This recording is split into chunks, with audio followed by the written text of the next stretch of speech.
Pokemon at its foundation is a power fantasy. It lets you as a kid go out into the world as an independent trainer and win against adults. While it feels like it's the job of 8 of those adults to eventually lose to you, there are 5 adults who have been training their whole lives that you just take down at 10 years old. Pokemon is about feeling powerful and feeling that you, as a kid, can do far beyond your meager earthly capabilities. Pokemon has looked to consistently push that envelope further with the villain teams as well. In Kanto and Johto, you're just messing around, dismantling an underground mafia. No biggie. Come Ruby and Sapphire, you get to stop a weather calamity and save countless lives in a region. But why stop at region? In Diamond and Pearl, it escalates to you saving the entire universe. It's difficult for the series to try to go further than that. Instead, the series creates a range of different story strategies for the villains in the next phase of Pokemon games. And by Pokemon X and Y, I came to a realization.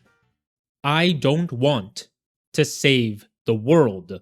I want what they did in Pokemon Sun and Moon. Sun and Moon is one of my favorite games in the franchise. That is definitely not a popular opinion, but I think its big strength is theming and how the villains specifically fit into those themes. So let's discover how this series went from saving the universe to saving one family, and why that's a good thing.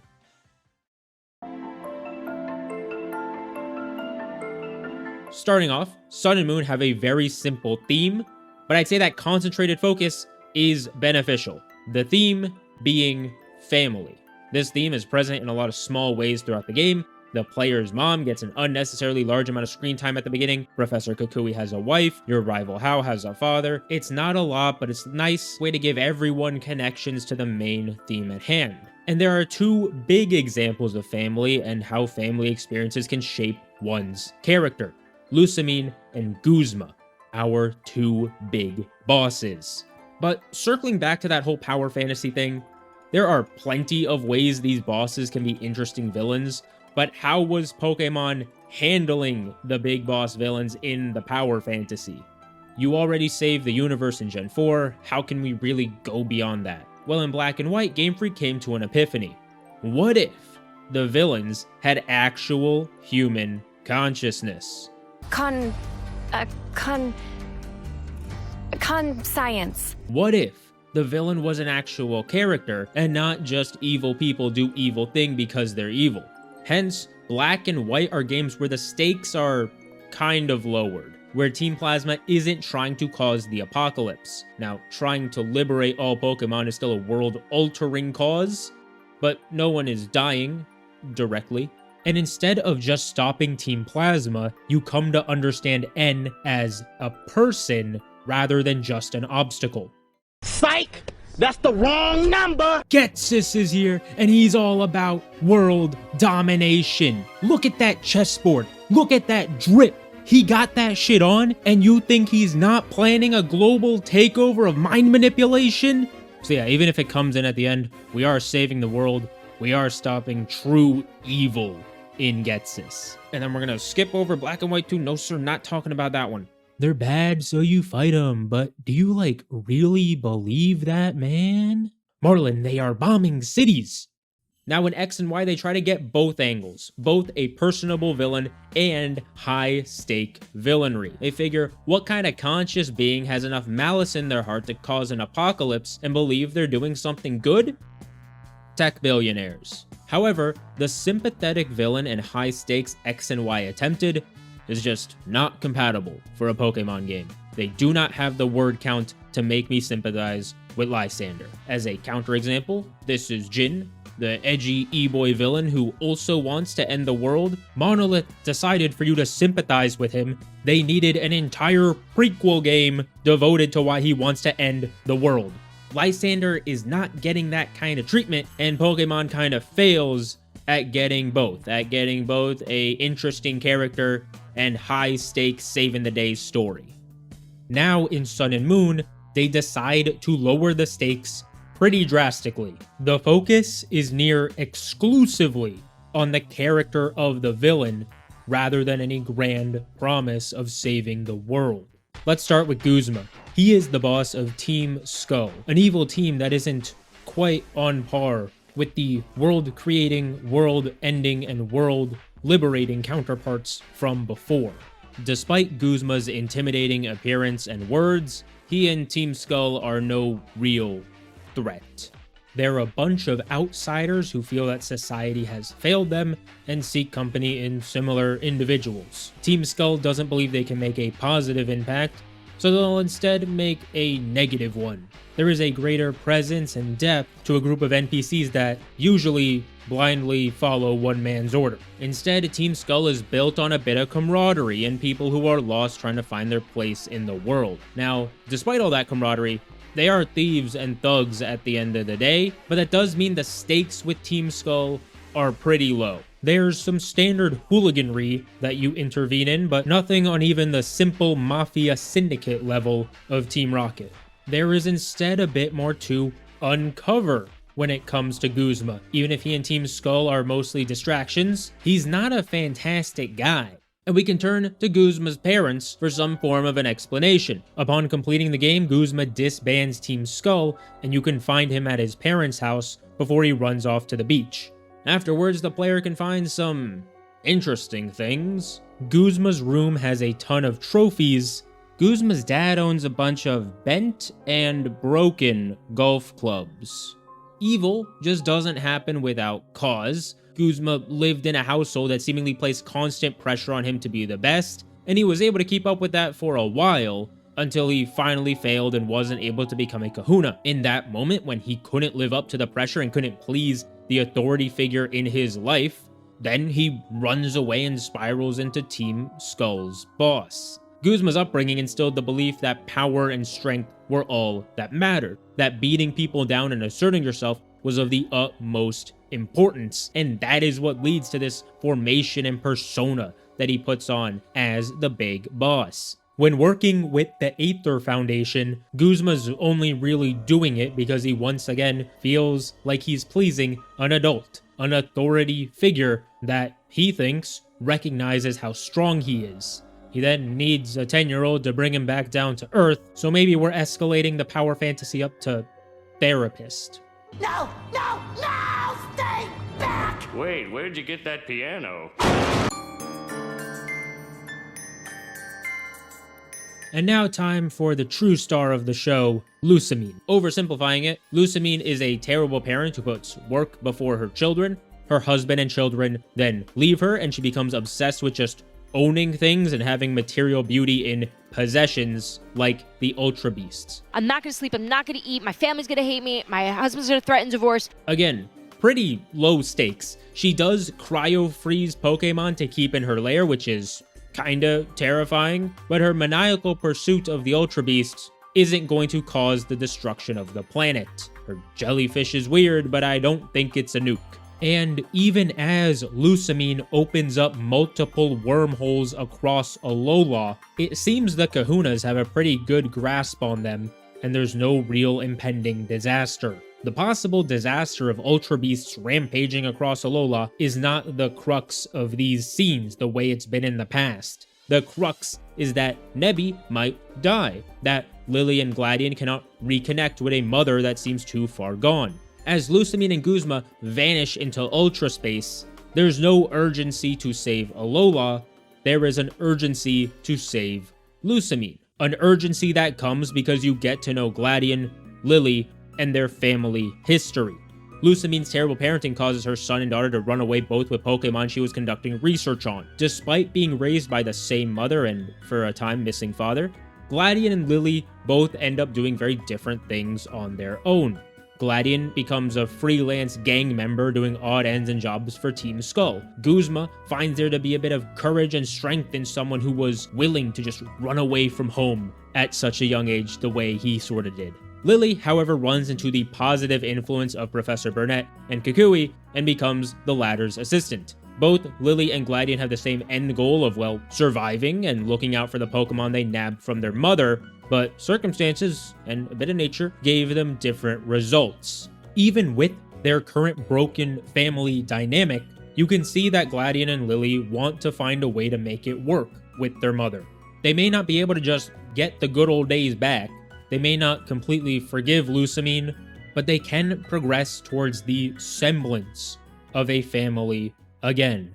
I still stress that this lower level narrative, where you're just dealing with a street gang and family issues, is a very beneficial thing. The villains are allowed to be actual people that interact with the region and others around them. There is still some power fantasy present. You still defeat an entire town of Team Skull without your remains being sent home. You still defeat a giant tech organization and uncover their secrets. But it is not the focus. In Black and White, Getsis declares his desire to rule the world as the final escalation of the conflict. You beat the personable, there's some good in his heart villain. Now you go a step further and defeat the evil man pulling the strings, threatening world domination. In Sun and Moon, you first stop Lusamine from unleashing more Ultra Beasts, and then the final escalation is getting Lusamine back. You save the world first, but your real final goal is to save the people. And by focusing on the people, the series can go through these more interesting topics, like parenting issues, like what makes a family. These are themes Pokemon can still execute on within their word count, though they are kind of pushing it a bit.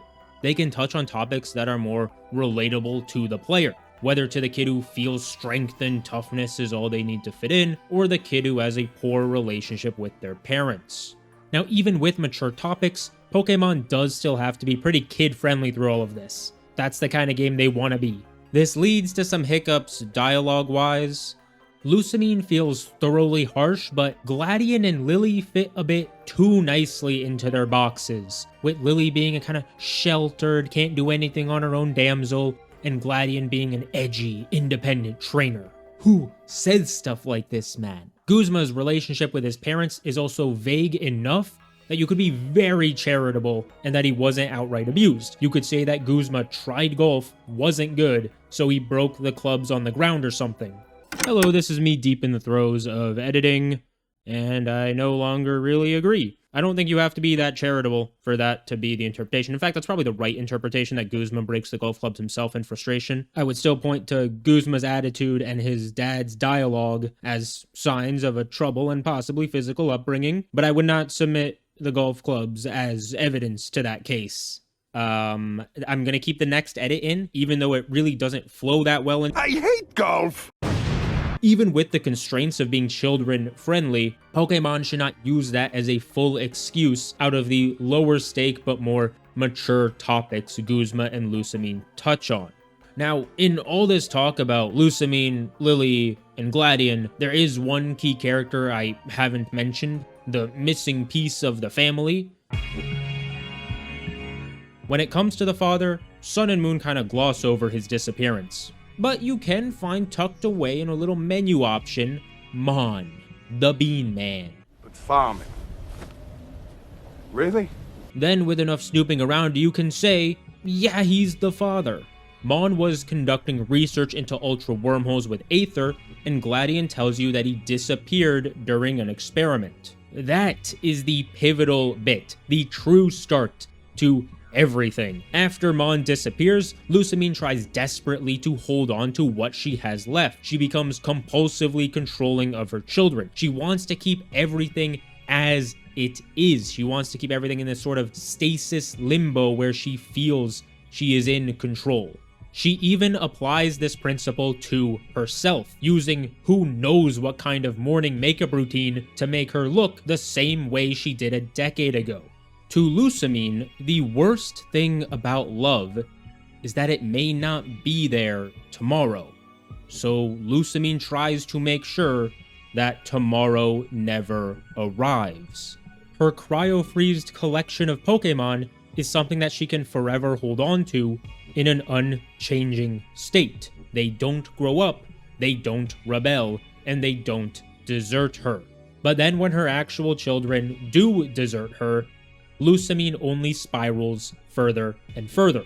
Lusamine at least had Gladion and Lily as something to connect to her husband, but not realizing she's pushing them away, she loses them as well. So her last connection to Mon is through the Ultra Beasts, through the subject of his research. Lusamine now fully commits all her energy to the Ultra Beasts and to Nihilego. And Nihilego is the perfect recipient of Lusamine's obsession. It is a faceless creature that she can catch in a ball and keep in her possession as long as she desires. It can be loved as long as she desires. It is only upon realizing that the things she loves have agency of their own and cannot be kept cloistered up forever and will change through time that Lusamine is saved. Now, the overall resolution of Lusamine's inner grief and turmoil is a bit weak. Lily and Lusamine working through the process of reconnecting is good. This shouldn't be like a switch flip where Lusamine is suddenly a great mom again. It should be a process, but that means Lily and Lusamine's relationship ends on that process, not really a resolution. But then you have the issue in Ultra Sun Ultra Moon where it feels like the resolution happens too fast. So pick your poison. You mean just walk into the staff meeting on Monday morning like it never happened? Never happened. I was blowing off a little steam, so what? With the added context of Lusamine, Lily's own role of a caretaker with Nebby becomes fairly interesting. Lily is somewhat controlling in wanting Nebby to just stay safe in the bag, but she still allows Nebby to lead. Lily follows Nebby's whims of wanting to go around the ruins of each island, even if she doesn't understand why.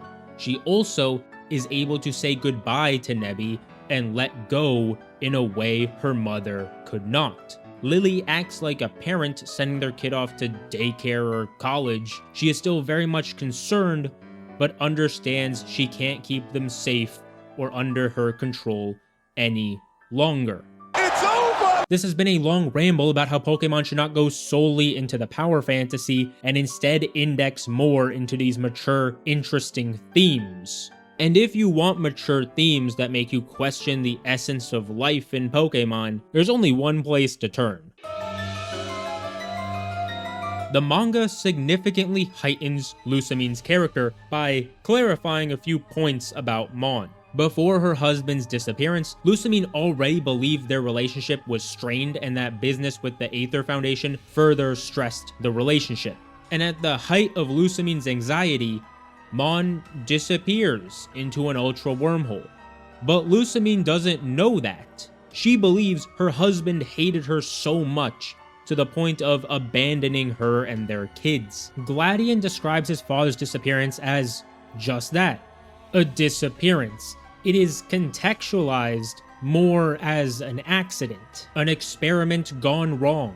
Is that the same amount of information in-game Lusamine has? The manga version makes it so Lusamine believes Mon made the intentional decision, that it was not an unfortunate accident. That belief connects better to Lusamine's grief and feelings of abandonment, feelings that make her project her own insecurities onto Lily and make her obsess over her daughter's appearance and state of superficial beauty. You also get to see in the manga Lusamine being an abusive parent. Everything just flows better. In the climax's resolution, Lily does get Lusamine to defuse with Nihilego, but it's not just from Lily showing confidence and agency, it's from Lily showing her that Mon didn't abandon them, and that Lusamine was never hated to the extent that she believed. Does all this context make Lusamine a perfectly redeemable character? No. Regardless of manga or game, Lusamine does some very not good stuff. She says some very not good things. Those are all still very much her choices, even if there is some root cause. But it is the fact that Lusamine believes she is ugly, unworthy, and irredeemable that make her the villain she is. That's my goat. Do I expect them to just cram all of that into the Sun and Moon video game to make the story better? No. There are limitations for a game like Pokemon that is constantly presented from the perspective of the player. There isn't going to be a flashback scene to show Lusamine's sorrow over Mon's disappearance. There isn't going to be a cutaway to a side scene where Mina finds Mon wandering the Pony Plains with his family pendant. At best, these things get presented by someone telling the player about it. When Mon's disappearance is simply told to you by Gladion, it misses the perspective of Lusamine and her inner monologue. Again, Manga Lusamine saw Mon leaving as his intentional decision. We can't know what game Lusamine actually thought if her children are just telling us things. While Gladion is understanding and tries to figure out his mom's perspective, we can't guarantee it's complete. Though I say all of this as if the manga doesn't present Lusamine's monologue via Faba reliving the events in a dream. So, either way, the manga can play around with time a lot more. There are obstacles that the medium has to work around. The manga gets to do things that the game does not. Instead, the game has to settle on little bits of completely optional reading material to help you connect some of the lines. Every mention of Mon is optional. That includes his appearance over there in Ultra Sun, Ultra Moon. Mon visits the Aether Paradise. Lusamine asks if it's his first time being there, to which Mon replies, yes. Realizing Mon suffers from amnesia and doesn't recognize her, Lusamine elects to not reveal anything. A woman who was so obsessed with grasping and holding on to whatever she could is now content with letting go. Figuring he's found his own happiness in life, Lusamine bids him farewell. The two that once shared an interwoven thread through life, Lusamine now willfully breaks into separate strands. And if you're wondering about Guzma in the manga, he beats the shit out of himself when he loses. No mention of his parents, but he's nice to his Pokemon, I guess. But all said and done, even without the cool manga stuff, Guzma and Lusamine work well as villains because they are more than just obstacles. More than just another trainer on top of the usual 13 the player has to beat. When they are real people. When their evil has root cause, and when they have connections to other people in the game. And Pokemon took that lesson well with future games. Team Yell is okay. They're also not real threats, but touch on themes of fandom and small town passion. It's okay, they just don't tie in that well with the main themes of Sword and Shield of legacy, expectations, and succession. And then Rose is... Scarlet and Violet, they did a really nice job. Team Star is, unfortunately for the entire point of this video, a better executed version of Team Skull. They are bullied outcasts that find strength in each other. Scarlet and Violet really indexed heavily into making sure that beyond the villains, everyone is an actual character. The fun of the game is not saving the world, but getting to know all the names and faces around the Academy and Paldea. We are, unfortunately, at the point where the weaknesses of Sun and Moon that I let slide in 2016, I am not going to let slide for Scarlet and Violet in 2023. Of course, video games are meant to be places where we do the impossible, where we achieve feats and do things that we can't do in the real world. Saving the world can be pretty darn fun. But for a game like Pokemon that has been doing the same thing over and over and over, and not really doing it at a high level, I appreciate the shakeups that Sun and Moon and Scarlet and Violet have introduced by focusing more on the people. So while they are by no means perfect, Sun and Moon remains one of my favorite Pokemon games, with Guzma and Lusamine being the main reasons. I do also just like a ton of Pokemon in the Alola region, even if it is a small dex, which I don't like. There's few duds, and the regional variants are a good form of past region nostalgia. But instead of just listing off Pokemon that I like, I will leave you with the following as a reward for sticking through all the way. I reached for the queen. She's in the upper left-hand corner. And this bulge in my jacket is because I got a tumor. I'm gonna bring back the teddy like I'm fucking Roosevelt. Wow. Mm-hmm. Stu Grenade. My sandcastle did 9/11.